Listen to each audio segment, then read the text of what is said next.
to let ourselves get ourselves aligned with the Spirit in a greater way. So the second part of our broadcast today is titled, That Was Just a Dream. Titled, That Was Just a Dream. And I would like to share this quote from the American mystic Ernest Holmes. He wrote, "There was a time when a man was so convinced that the world was round that he was determined to prove it." There was a time when a man was so convinced that the world was round that he was determined to prove it. Now, this quote from Ernest Holmes doesn't seem so much until we realize that in the era of the man he was referring to, everyone accepted the false belief that the earth was flat. They didn't even have the term then called flat earthers that we have today.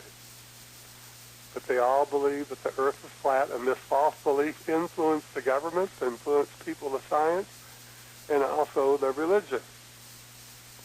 And all of these were so convinced that they had nothing good to say about anyone who thought perhaps this wasn't true at all.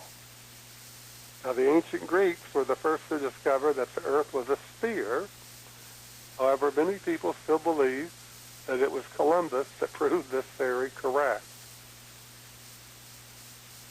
Remember, a lot of people thought when Columbus took sail, he was going to fall off the earth.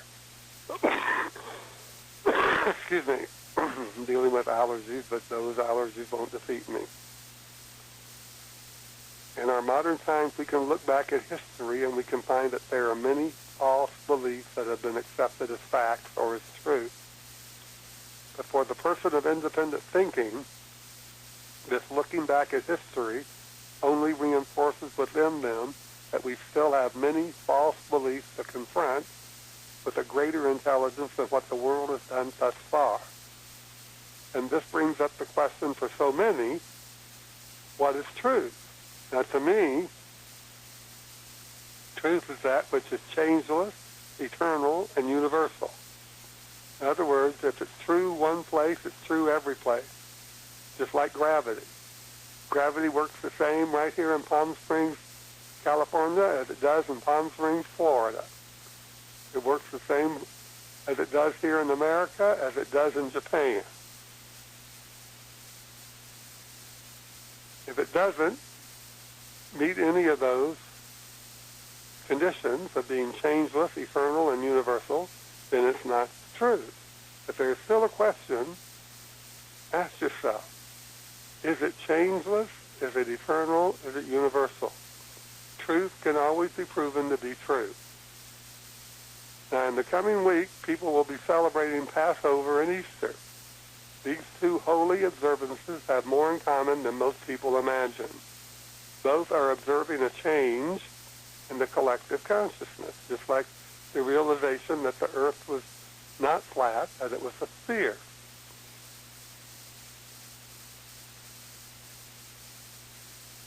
So in other words, this change is what the masses of people believe. Passover celebrates freedom, and Easter celebrates the resurrection of life. People during the Passover era were enslaved. Very few imagined that they would be anything but slaves. So they didn't realize freedom, liberty. And Easter celebrates the resurrection of life, that life is greater than the death of the physical body, that life is eternal. Now, freedom and life are intertwined. There is no real life experience without freedom. And I don't think there can be much disagreement about this. Now, Phineas Parkhurst Quimby was a man who healed with the truth. His method had nothing to do with religion or spiritualism. In the simplest explanation, excuse me again, we could say he healed people by revealing to them the truth and then assisting them in gaining a conviction that knowing the truth would heal them. His writings have been studied for over a century by the greatest of philosophers and spiritual leaders, and this is what he wrote about the Christ. He wrote, "I will try to explain the true Christ from the false Christ and show that Christ never was intended to be applied to Jesus as a man. but to a truth superior to the natural man. And this truth is what prophets foretold. It has been called by various names, but is the same truth. There is a natural body of flesh and blood, and this was Jesus. His mind, like all others, was subject to a law of truth that could be developed through the natural man. This power Jesus tried to convince people of, as I am trying to convince people that there is such a state as clairvoyance, that is, that there is a power that has an identity and can act upon the natural man, which the natural man is ignorant of. When this power acts upon his senses, it acts in the form of an idea or thought. The natural man receives it like the servant, but acts as though he was the father of the idea.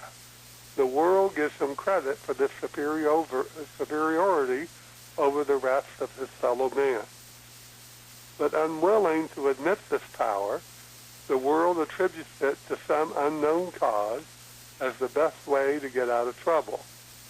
People would rather have it a miracle than a science, for otherwise it would lower them in the estimation of themselves and cause their own destruction, as all truth destroys air. This belief that there is an intelligence independent of ourselves has always been admitted, but attributed to some miraculous power from another world. Now, Mr. Quimby didn't arrive at his conclusions from religion, but from science. Yet he definitely was not ignorant of the wisdom from the Holy Bible and the Torah. The Mastermind Jesus said, "The kingdom of God is within you," and by this he meant that the nature of God was within us, intelligence being the quality that we require to live our best life on this planet. It is unfortunate that those who reject religion, or even God, reject the Holy Bible and the Torah, and therefore the wisdom contained in both. Now these holy guides, so to speak, offer us some cruel cultural practices of the era in which is the foundation of both,